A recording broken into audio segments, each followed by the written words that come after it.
Bloomberg Audio Studios. Podcasts, radio, news.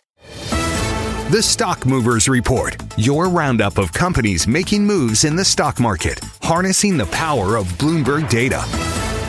Let's have a look at some stocks on the move today here in Europe. I'm Caroline Hepker alongside Guy Johnson, and we're joined by Bloomberg reporter Louise Moon. Good morning.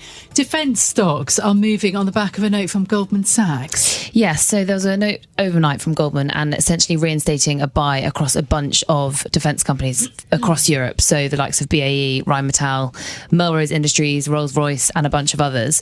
Essentially saying that they think the sector has transformed this, in their words, from a sluggish and undervalued sector to one that's a central focus and one of Europe's fastest growing sectors. So they noted in particular new technology, AI, nation states driving spending, so in particular Germany, and the fact that defence stocks are appearing in a lot more sustainability funds. So they said that even though valuations are already at a record high, you know, we've seen these companies stocks soaring over the past year and longer, so is the growth outlook. So they're essentially expecting that to continue growing. So these stocks are rising on the news, not huge gains, but strongest gains by Rolls-Royce. And then it is worth noting, they did also reinstate a sell on Dassault Aviation, noting that they kind of need a more nuanced approach to stock selection.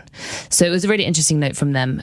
It kind of reinstates what's being thought about for the defence sector anyway, but a strong note from them on the back of that. Yeah, essentially there's a big tussle at the moment. Dassault trying to take control of the next generation fighter that France and Germany are producing together. It's interesting that Airbus is also tacking higher today on the back of news that could later come from this Trump she call that actually could see some Boeing orders. We've got an IPO. Yes. In Zurich.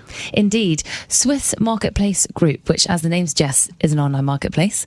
Backed by General Atlantic, they had their debut today, doing well, so trading above the offer price, about 9% higher than the offer price, which was 46 Swiss francs a share, which is interesting and good news for the company itself, but it indicates kind of stronger demand. It's the first in a series of IPOs that are expected across Europe.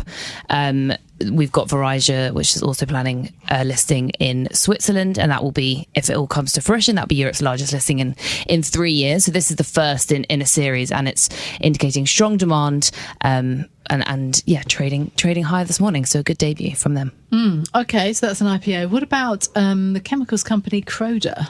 A really interesting one. So yesterday, about an hour or so before market close or late afternoon, there was a disclosure that an American investment management company had an over 5% stake in Croda, which is the chemical supplier's blue chip in London.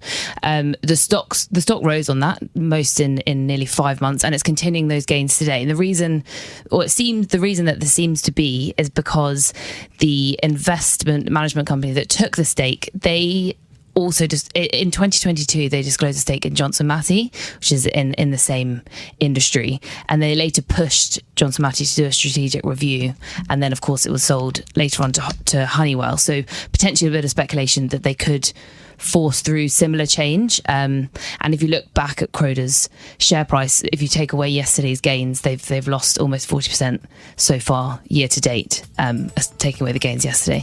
So potentially not surprising if they do push for a review. So we'll be keeping an eye on that one.